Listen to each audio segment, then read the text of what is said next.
সাবেক ডাকসু ভিপি এবং গণ অধিকার পরিষদের অন্যতম নেতা নুরুল হক নূর এবং রাশেদ খান তারা তাদের যে দল সেই দল থেকে পদত্যাগ করে বিএনপিতে অফিসিয়ালি যোগ দিয়ে তারা ধানের শীষ প্রতীকে কিন্তু নির্বাচন করছে শুধুমাত্র এমপি হওয়ার জন্য তার নিজের দল এবং রাজনৈতিক ক্যারিয়ারকে হুমকির মুখে ফেলে তারা দুইজন এই নির্বাচনে কিন্তু ধানের শীষ প্রতীকে নির্বাচন করবে। তাদের ধারণা ছিল তারা হয়তো খুব সহজে নির্বাচনটি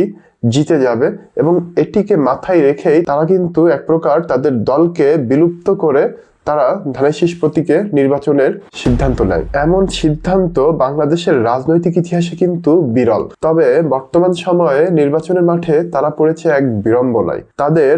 বিরোধী শক্তি অর্থাৎ জামায়াতের যে জোট প্রার্থীরা সেখানে তাদের মোকাবেলা করবে, তারা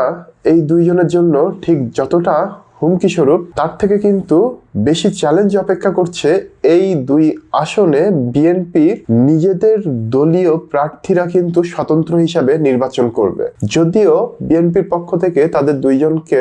বহিষ্কার করা হয়েছে, তবে যেহেতু দীর্ঘদিন ধরে তারা এখানকার স্থানীয় রাজনীতির সাথে যুক্ত, তাদের কিন্তু একটি নির্দিষ্ট সমর্থক গোষ্ঠী এই দুই আসনটিতে রয়েছে এবং নানান সমীক্ষায় দেখা গিয়েছে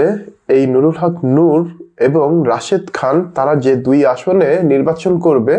এই দুই আসনে তাদের থেকেও ভালো অবস্থানে রয়েছে বিএনপির স্বতন্ত্র প্রার্থীরা এবং কার্যত তারা দুইজন বর্তমানে বিএনপির যে স্থানীয় নেতাকর্মীরা আছে তাদের থেকে কিন্তু খুব একটা সাহায্য সহযোগিতা পাচ্ছে না এবং এ কারণেই তাদের জন্য নির্বাচনটি হবে খুবই চ্যালেঞ্জিং। তো এই নুরুল হক নূর এবং রাশেদ খান যাদের মূলত উত্থানটি হয়েছিল 2018 সালের কোটা সংস্কার আন্দোলনের মাধ্যমে, তারা কি এই নির্বাচনে জয়ী হয়ে আসতে পারবে নাকি তাদের জোটেরই স্বতন্ত্র প্রার্থী এবং জামায়াত জোটের যে প্রার্থীরা সেখানে আছে